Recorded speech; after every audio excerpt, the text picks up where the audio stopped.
Si vamos a hablar de la ciudad de Lima, naturalmente tenemos que hablar de sus iglesias. Ahora, en esta Semana Santa, seguramente usted va a tener alguna opción o ya tiene una ruta armada de cuáles van a ser las 7 iglesias que va a recorrer. Sin embargo, en esta nota le traemos iglesias particulares, distintas, de barrio, pero que además encierran una gran historia y que podría considerar en su próximo recorrido.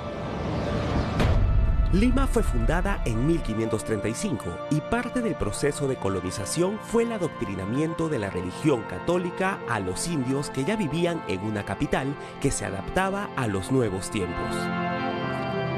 Por eso nuestra ciudad tiene cientos de iglesias en distintos barrios y distritos.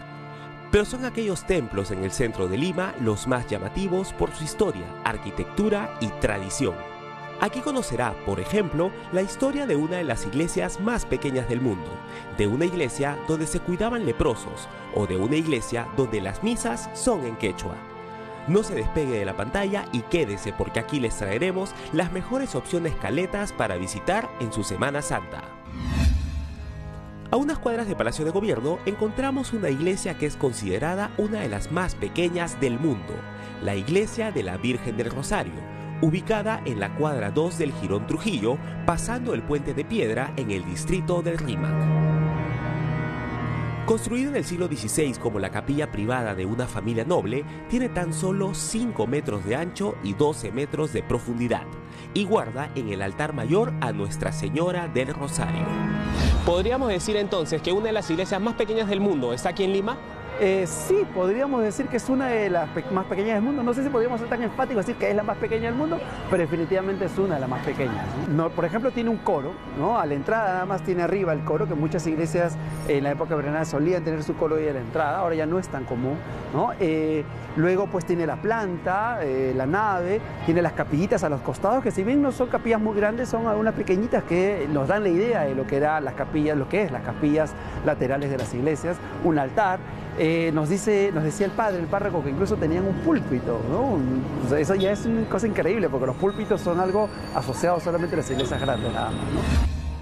En la cuadra 4 del Jirón Apurímac, a solo una cuadra de la avenida Bancay y frente al Parque Universitario, ubicamos la parroquia del Sagrado Corazón de Jesús, conocida popularmente como la Iglesia de los Huérfanos. Fue construida en el siglo XVI, pero refaccionada a través del siglo XVIII, producto de los terremotos que azotaron la ciudad.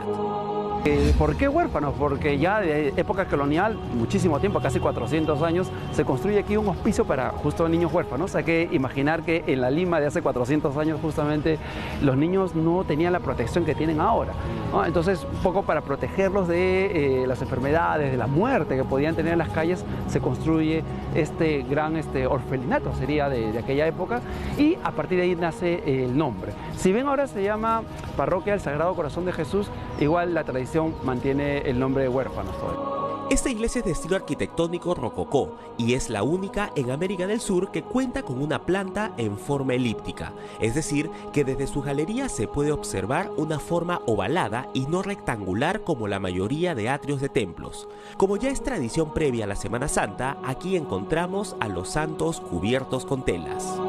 Antes que recordar que para los católicos fue una semana de recogimiento, una semana triste de alguna manera, ¿no? Porque es la muerte de Jesucristo, que ya el domingo siguiente resucita. Entonces hace un poco, simboliza un poco lo que es aquella tristeza, aquella pena, aquel duelo, ¿no? Entonces casi todas las iglesias de Lima, todas, están justamente en este estilo ahora. Dejamos la iglesia de los huérfanos para dirigirnos al tradicional barrio de Monserrate, para ser más exactos, a la cuadra 5 del Jirón Ica, a solo una cuadra de la avenida Tacna. Aquí se encuentra la segunda parroquia más antigua de Lima, la iglesia de San Sebastián. Y si hay algo que caracteriza a esta iglesia es que es un pedacito de Cusco en el centro de Lima, por sus misas oficiadas en quechua. Taytayku Jesucristo Reyku Paiwan. Pai pipas hangliapatipaj Dios man Espíritu Santo juzllachay con nimpi. Tukuy yupaychay, tukuy gloriapas, hueñaynimpaj cacho. La belleza artística de sus altares la hacen única, y otra cosa que la hace única es, como bien lo has dicho tú, ¿no? Las misas en quechua, que hasta donde entiendo en Lima colonial debe ser la única iglesia en donde se puede escuchar el idioma de los vencidos, digamos, ¿no? de la gente, de la gente del Perú prehispánico, que de pronto se usa su idioma para celebrar una misa de un ritual traído de otra parte del mundo. Es una mezcla bastante interesante.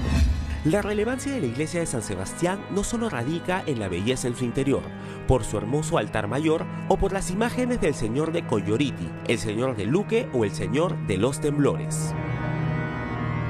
Gente como por ejemplo Santa Rosa de Lima, San Martín de Porres, ni más ni menos, Francisco Bolognesi, ¿no? Son gente que ha sido bautizada aquí, ¿no? Entonces también hay una gran conexión con la historia, precisamente. Si tuviéramos que hablar de las iglesias limeñas más caletas, pero cargadas de historia, la lista se nos haría enorme. Aún así, no queremos dejar de mencionar en la cuadra 8 del Jirón Ancash, entrando a lo que es la zona de Barrios Altos, la iglesia de la Buena Muerte. Conocida así porque la Orden de los Religiosos Camilos, que la fundó en el año 1709, estaba dedicada al cuidado de los enfermos moribundos a quienes aplicaban el sacramento de la extrema unción. Además, en la cuadra 1 del Jirón Cajamarca, justo al final del tradicional Jirón Trujillo, en el distrito del Rímac, encontramos otra iglesia de belleza sin igual, la iglesia de San Lázaro, conocida como el primer leprosario de Lima. Y es que los fundadores de esta iglesia tomaron su nombre de San Lázaro de Betania, el patrón de los leprosos. Su nave y bóveda albergan importantes imágenes como el Jesús Nazareno o la Virgen de Guadalupe. Nuestra capital es una ciudad de tradiciones y en Semana Santa, miles de limeños se trasladarán al centro histórico para su clásico recorrido por las 7 iglesias. Si aún no ha definido bien su ruta, tómese el tiempo de visitar estos sagrados templos, donde podrá tener un encuentro cercano con la historia de esa Lima colonial que se resiste a desaparecer.